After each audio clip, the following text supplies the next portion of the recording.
So this is Cooper's Hill Woods, and this leads us through to the Magna Carta Memorial, which we're going to go and see now. So the Magna Carta was a charter that was signed in medieval times by King John in Runneymede near Windsor in 1215. It promised the protection of the church and of the barons from imprisonment for fighting against King John during this period. And also, importantly for them, limited the amount of money that they'd have to pay to King John. Ultimately, neither side actually adhered to the Magna Carta Charter, which actually led to the First Barons' War. Now, there are 4 copies of the Magna Carta in existence. 2 are in the British Library, 1 is at Lincoln Cathedral, and 1 is at Salisbury Cathedral. And then, importantly, after King John's death in 1215, the regency of his son Henry II decided to uphold the Magna Carta. King John himself was not a very popular monarch.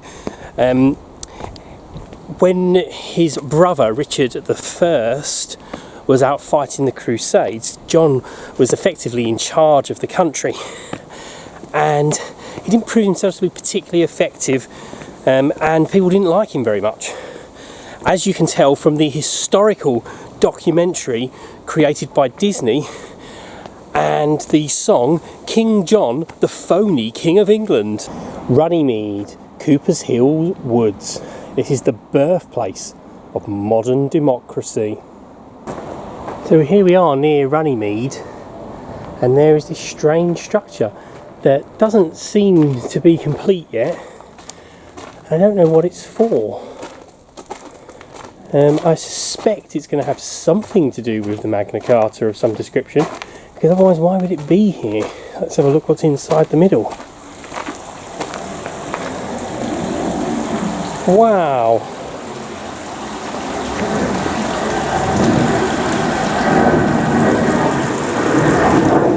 So the writing at the top of this, if you look, it's really clever. The writing at the top here is in mirror writing, so you can see what is underneath in the pool. So let's have a read what it says, shall we? Now this is definitely from the Magna Carta, so let's find the beginning. So as you can see from here, if you read it from here, you can see that the writing on the metal around the edge is in mirror writing, and it reflects on the water underneath. So no free man shall be seized or imprisoned or stripped of his rights or possessions or outlawed or exiled or deprived of his standing in any way, nor will we proceed with force against him or send others to do so, except by the lawful judgment of his equals or by the law of the land. So this here tells us about what the installation there is actually about. It's called Writ in Water, and it's by Mark Wallinger in collaboration with Studio Octopi in 2018. And it celebrates the global significance of the Magna Carta at Runneymede. So this oak tree here was planted by Her Majesty Queen Elizabeth II on the 7th of December 1987. So it has been here now for almost 26 years. So this here gives us a bit of information about Runneymede, the birthplace of democracy, and the history of the Magna Carta. In 1199, King John ascended the English throne with enormous resources at his disposal, but they weren't to last. A political marriage went disastrously wrong, resulting in John losing his continental lands and earning the nickname Lackland. Furthermore, his attempt to keep the lands by force led to a humiliating defeat and the new nickname Soft Sword. The Battle of Bovines in 1214 saw an overwhelming victory for Philip Augustus, King of France, and John returned to England and civil war. The barons of England were now in open revolt. Having financed John's failed war effort, there was no obvious contender to the throne, so they created an alternative, a programme for reform, or as we have come to know it, a Charter of Liberties. By recapturing London in 1215, the barons forced John to the negotiating table, and it was here at Runneymede that the king placed his seal on the Magna Carta on the 12th of June 1215. However, this was not to be the Charter's only incarnation.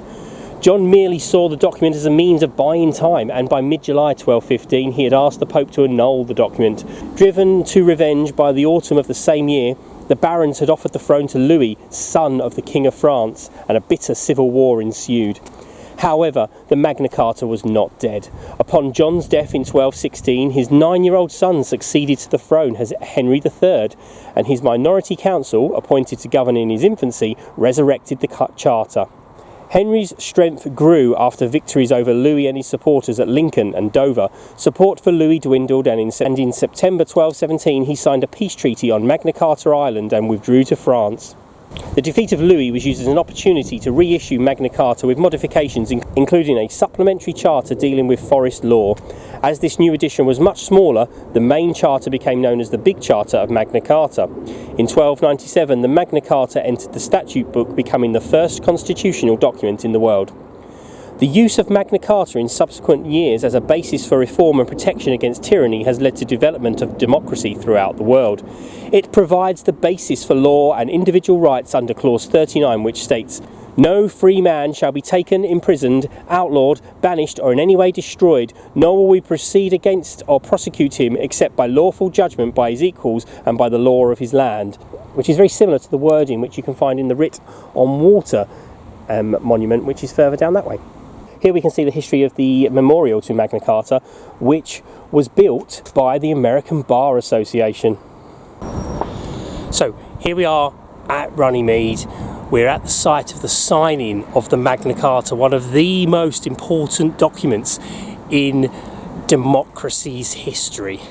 And this is the memorial to that monumentous point in history, over 808 years ago.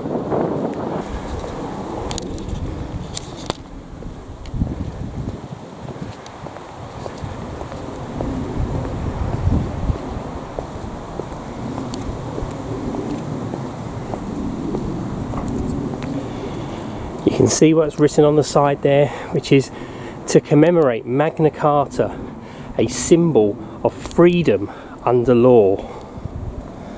This memorial was dedicated on the 18th of July 1957,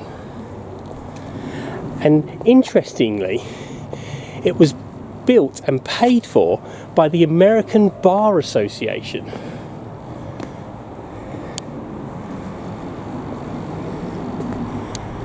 As you can see, written above here says, "A tribute to the Magna Carta, a symbol of freedom under law, erected by the American Bar Association." And around the outside we have some interesting facts. So the American Bar Association rededicated this memorial to in commemoration of the 800th anniversary of Magna Carta, foundation of the rule of law, and reaffirmed its commitment to the principle of the Great Charter. This plaque was unveiled by Her Royal Highness the Princess Royal on the 15th of June 2015. And on the 13th of July 1985, the American Bar Association returned to this place to renew its pledge of adherence to the principles of the Great Charter. On the 18th of July 1971, on this day, the American Bar Association again came here and pledged adherence to the principles of the Great Charter. And on the 15th of July 2000, the American Bar Association returns this day to celebrate Magna Carta, foundation of the rule of law for ages past and for the new millennium. So this plaque tells us about the art installation, which was installed on the 15th of June 2015 and was opened by His Royal Highness the Duke of Cambridge. He attended the dedication of the Jurors by Hugh Locke, and it was commissioned to celebrate 800 years of Magna Carta. Magna Carta! Okay, so this installation is called the Jurors, and it is an art installation which was installed. I'll tell you about that in a second. It's an art installation which consists of, unsurprisingly, 12 chairs, and on each of these chairs you can see different scenes from something or other.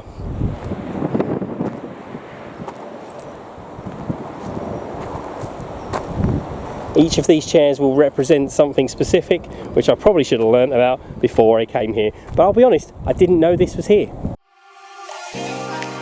You have been watching Munchy Road Hippopotamus. Follow us on Twitter at Munchy Road and on Instagram at Munchy Road Hippopotamus. Don't forget to like, subscribe and add a comment. All these good things help us defeat the evil that is the YouTube algorithm.